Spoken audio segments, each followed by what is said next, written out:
If we search and find life within the ocean of Europa, that'll be an enormous leap in understanding whether we're alone in the universe or whether life may be everywhere.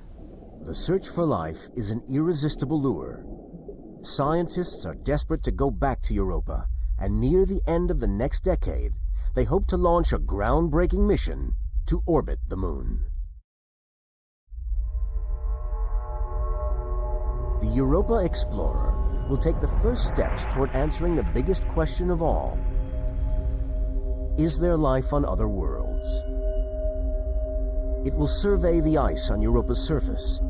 As well as analyzing its structure, it will search for spots where we could one day break through to the ocean beneath.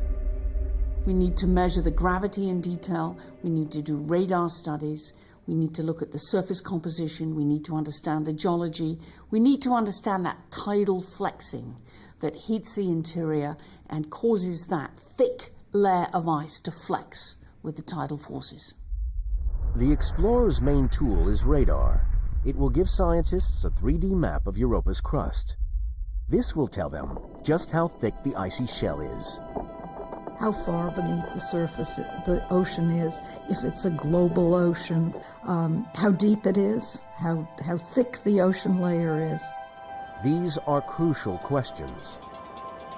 Once scientists know how thick the ice is, the next step is to work out how to get beneath it, and that will mean a completely new mission. A probe that will not only orbit Europa, but land and explore its subsurface ocean. Endurance is already at work in Antarctica. A robotic submarine. It's the first of a new breed of underwater probes that can also operate under the ice. The aim is to create a vehicle that needs no instructions from home. Endurance must make decisions all by itself. Every vehicle we've sent to space so far has the ability to talk back to Earth, get commands from Earth, and have people in the loop. This will be a whole new ballgame, and it's something that we're going to be able to test in Antarctica.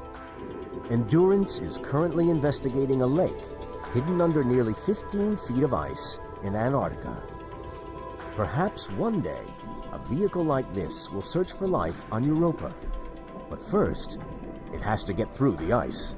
That thick ice cover, it takes a lot of energy to melt ice. People don't usually appreciate that. But we'll need some kind of nuclear system that will melt that ice, and it will take weeks, perhaps months, to get through that ice. We might imagine a lander spacecraft that melts its way all the way down to the ocean and explores what's really down there.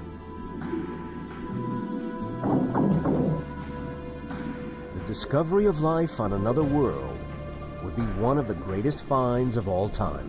We're not talking about fish or whales or the Loch Ness Monster.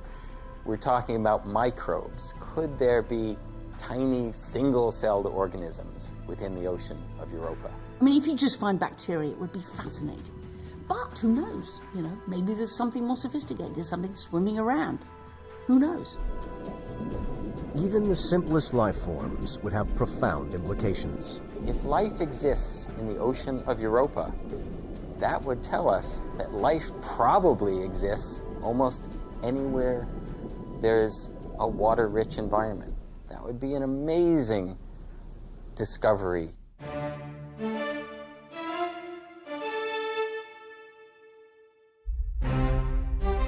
Jupiter and its moons have already transformed our understanding of our place in the solar system.